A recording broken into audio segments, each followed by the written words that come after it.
সাম্প্রতি Louvre আর পারিবারিক কলহের জোরে জন্মদাতা বাবা লাশ দাফন করা নিয়ে সন্তানদের মধ্যে চরম উত্তেজনা, বাকবিতণ্ডতা ও হাতাহাতির মতো এক লজ্জাজনক ঘটনা ঘটে।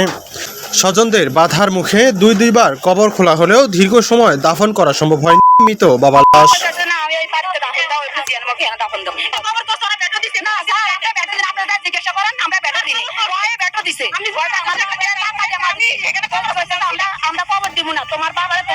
শনিবার 20 জুন দুপুর 2টার দিকে চরফ্যাশন উপজেলার সিদ্ধফুসু থানাধীন রাসুলপুর 3 নম্বর ওয়ার্ডের নিহত জলিল পণ্ডিতের বাড়িতে এই চাঞ্চল্যকর ঘটনাটি ঘটে। এ ঘটনায় এলাকাবাসী তীব্র ক্ষোভ ও হতাশা বিরাজ করছেন।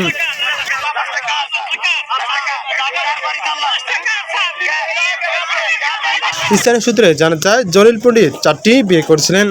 বর্তমানে তার 2 স্ত্রী ও 7 ছেলে মেয়ে রয়েছেন। শনিবার ভোরে তিনি মৃত্যুবরণ করেন।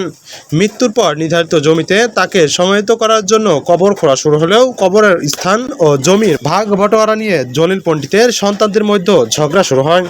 তাদের অভিযোগ, মৃত্যুর আগে জলিল পণ্ডিত তার সম্পত্তির একটি বড় অংশ ছোট স্ত্রী মেয়ে খাদিজা আক্তারের নামে দাখিল করে দিয়েছেন।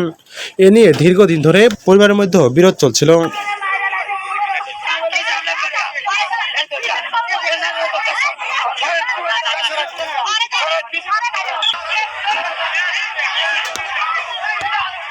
অভিযোগ রয়েছে, সেই বিরোধের জের ধরেই কয়েকজন সন্তান বাবার লাশ দাফনে বাধা দেন।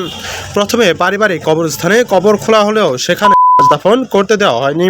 পরিস্থিতি জটিল হয়ে পড়লে পরিবারের অন্য সদস্যরা বাড়ির উঠানে দ্বিতীয়বার কবর খোঁড়েন, কিন্তু সেখানেও আপত্তি জানানো হয়। এক পর্যায়ে লাশ বাড়ির উঠানে রেখে উভয় পক্ষের মধ্যে তর্ক বিতর্ক, ধাক্কাধাক্কি ও হতাহতের মতো ঘটনা ঘটে। খবর পেয়ে তেজবোধ থানা পুলিশ ঘটনাস্থলে পৌঁছে পরিস্থিতি নিয়ন্ত্রণে আনার চেষ্টা করেন। তবে পুলিশের উপস্থিতিতেও কয়েক দফা উত্তেজনা ও হাতাহাতির মতো ঘটনা ঘটে। পরে স্থানীয় প্রতিনিধি, গণ্যমান্য ব্যক্তি ও এলাকাবাসী উভয় পক্ষকে শান্ত করার চেষ্টা করেন। দীর্ঘ আলোচনার পর স্থানীয়দের মধ্য সংস্থায় বিরোধের অবসান ঘটে। বাড়ির উঠানে নামমাত্র জানাজা শেষে জলিল পণ্ডিতের লাশ দাফন করা হয়।